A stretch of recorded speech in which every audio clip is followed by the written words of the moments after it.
Soy Freddy Leonardo Mora, soy contador público de la Universidad Externado de Colombia y en este momento me desempeño como socio de impuestos de EY en Colombia. Hoy quiero transmitirles un mensaje relacionado con el cierre tributario que tenemos que dar a las transacciones reflejadas en los estados financieros. Y pues para entrar en materia, quisiera hablar un poquito de los ingresos, costos y gastos, también de descuentos tributarios y en general de asuntos importantes para nuestro cierre tributario del 2020. Empezamos por los ingresos. Yo creo que es uno de los principales focos de atención que tenemos que tener para efectos tributarios y sin entrar en muchos detalles, una de las recomendaciones que siempre doy a las empresas es que al cierre del año realicen una conciliación. Una conciliación como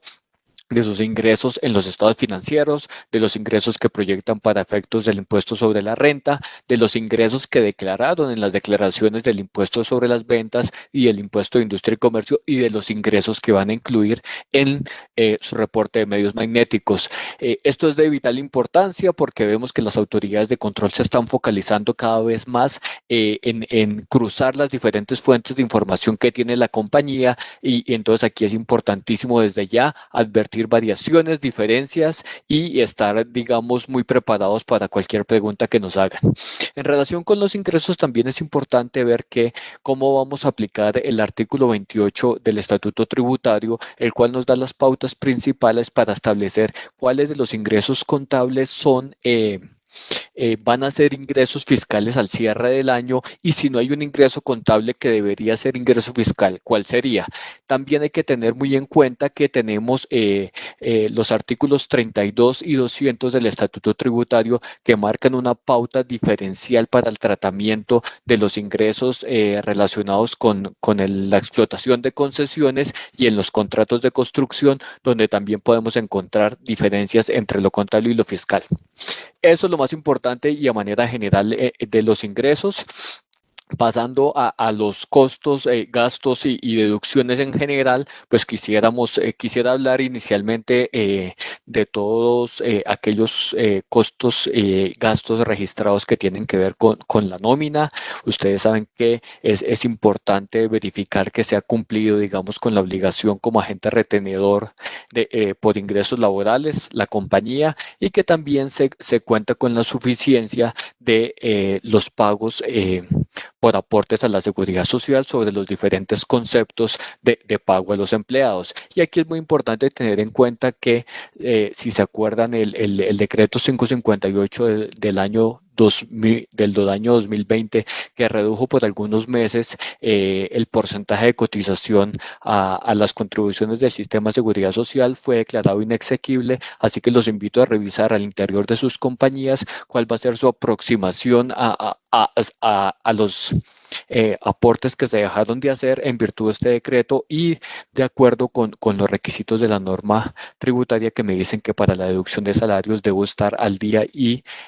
comprobar la suficiencia de los aportes a la seguridad social. Otro tema que es importante resaltar de costos y deducciones en el año grabable 2020 va a ser los soportes. Durante el año grabable que estamos cerrando, los proveedores de sus compañías habrán podido enviarle facturas en papel, facturas electrónicas, documentos equivalentes, documentos soporte. Entonces es muy importante que analicemos y hagamos una especie de diagnóstico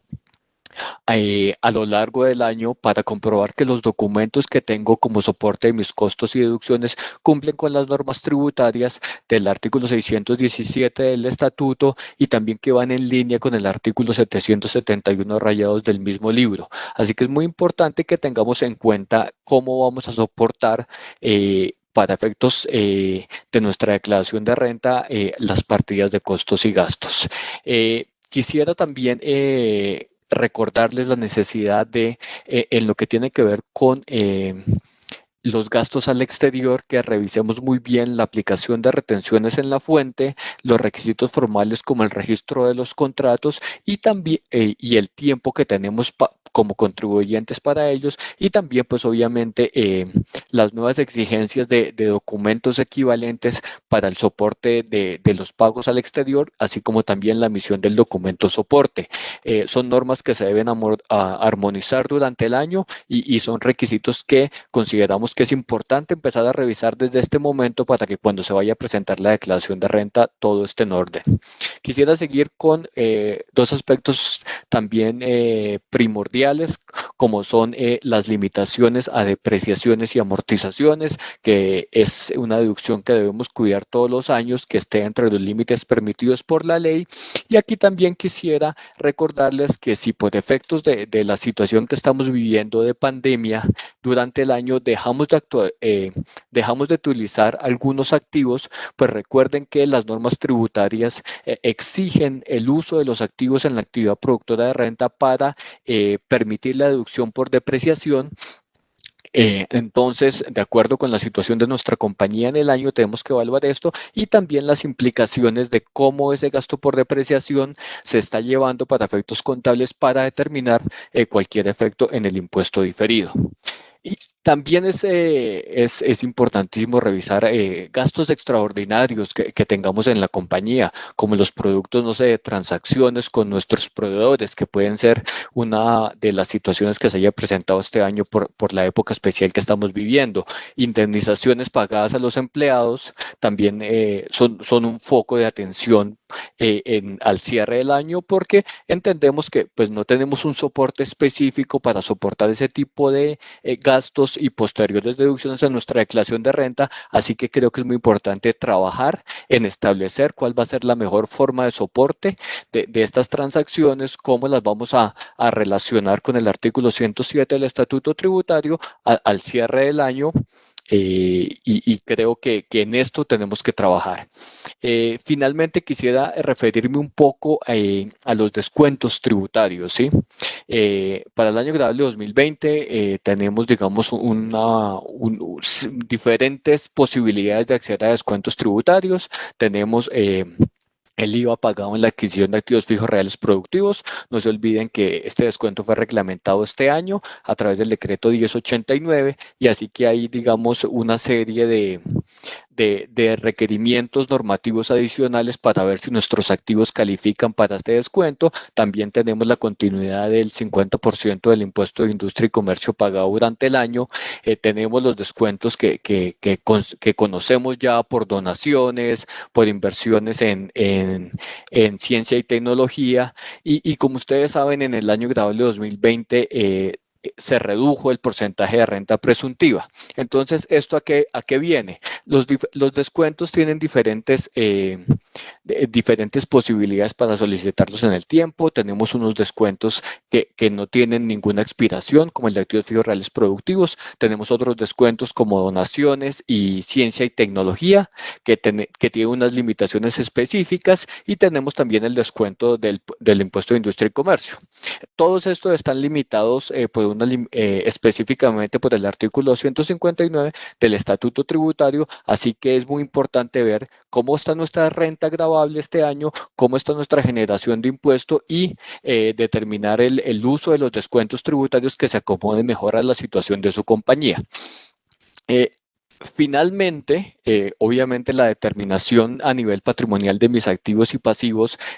se hace muy importante, pues porque es la base digamos, de tratamientos específicos en mi declaración de renta del año grabable 2021, como la deducción por subcapitalización, así que también tenemos que poner mucho cuidado en la determinación del valor patrimonial de nuestros activos y pasivos. Y ya para cerrar, y teniendo en cuenta que es una obligación contable que tiene que quedar muy bien determinada al cierre de los estados financieros, los invito a que revisen todo lo relacionado con la aplicación de la IFRIC 23, que en la mayoría de las compañías están empezando a aplicar en este año y que está, digamos, encaminada a que en los estados financieros, ¿sí?, yo refleje el efecto de aquellos tratamientos tributarios que pueda considerar inciertos de la compañía donde se trabaja y obviamente hay que establecer si voy a tener que hacer algún tipo de registro financiero como consecuencia del tratamiento tributario incierto. Así que es muy importante frente a esta obligación que hagan pues que puedan hacer su inventario de tratamientos tributarios inciertos, que determinen si los mismos pueden ser o no aceptados por la autoridad tributaria en caso de una revisión y que hagan las respectivas revelaciones en sus estados financieros. Bueno, quisiera, con esto ya termino los temas que quería recordarles para el cierre de fin de año. Espero que este mensaje sea de utilidad y que les ayude en todos sus procesos de cara al cierre del año grabable 2020 y que, bueno, que estén muy bien.